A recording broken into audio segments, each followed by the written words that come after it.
I'm going to talk about how you can get a job at a hostel if you're traveling with very limited budget, or you find a place that you like the look of, you want to stay a bit longer and reduce your expenditure. Hey, just before the video starts, I've written a little guide on remote working. It's free, you can check it out in the description. It just talks about why you'd want to do this, what to look for in a job, and a couple of recommendations for platforms where you can find one. I think it's the best way to live, so yeah, if I can help more people do it, amazing. Enjoy the video. It's a pretty wonderful view of the mountains over there. I've always had this dream that I wanted to open a hostel, but I realized I've only stayed at them, I haven't actually worked in one. And so I said to myself, right, I'm gonna go get a job at a hostel and just find out how it actually works. The very next day, I'm staying here, and a girl doing the reception job, 8 in the morning until 2, she leaves.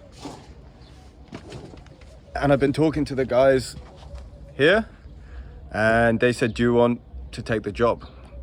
Literally a day after I said I need to get a job at a hostel to find out how to run one. And so I took it on. The job comes with all the meals, or you get your room, like a nice private room shared with another person who's also working here. It's a close-knit team and a family. It's been a very nice experience. But I want to talk about how you can actually do this yourself, or one way you can do it, because there's other places like Workaway. There's a website specifically for like getting jobs like this. It's volunteering.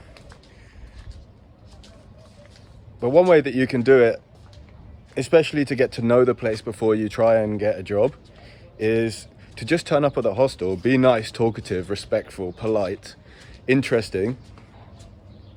Find out if there's a position by talking to the people that are actually working here already, and then ask. Say, I want to stay around here for a while. Do you have something that I could do in the hostel and stay? A lot of places have high turnover and they're always taking people on. Some countries, you're not really allowed to work, so you have to be a bit careful about that.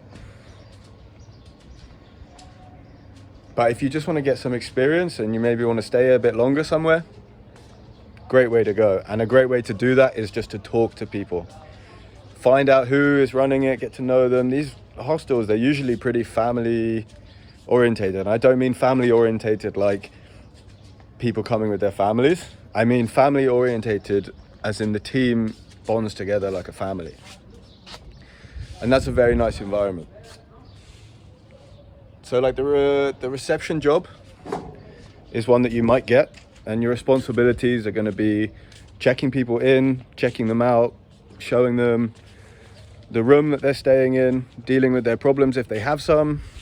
If you are at a hostel and they're running tours, like there's activities in the area like boat trips, or I don't know, like you can go see the canyon. There's a place here called Pamukkale, which is some salt springs.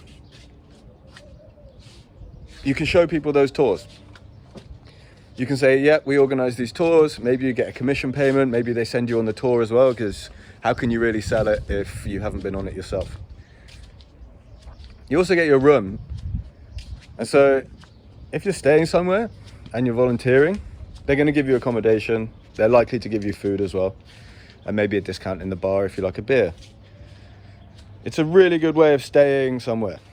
The actual financial reimbursement, if you calculate how much you work for the kind of price of the room, it's not going to be the same as if you're getting a job somewhere like England. Like, it's just not the same. But the other things that you take out of it, like the experience of learning how this all works, if you want to do it yourself one day, meeting people, being the first to greet people, getting customer service experience, there's so much that you get out of it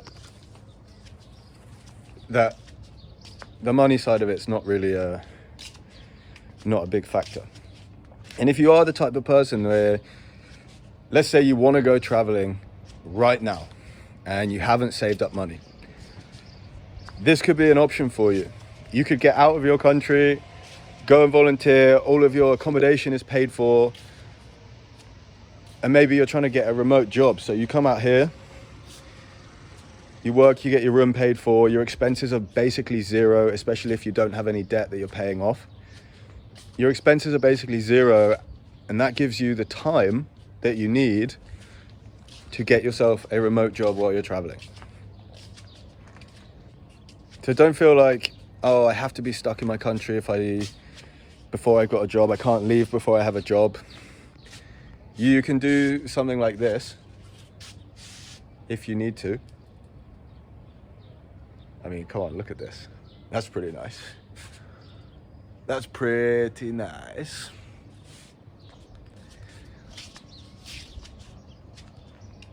So yeah, that's one way of doing it. Meet people here. Find out if you like the place. Talk to people, be social, be polite. Show that you're pretty smart, you can think on your feet. You can even practice on a booking system and say, yeah, I know how to check people in, I know how to check people out. And then just ask. Say, can I stay here for a while? Do you have a job for me?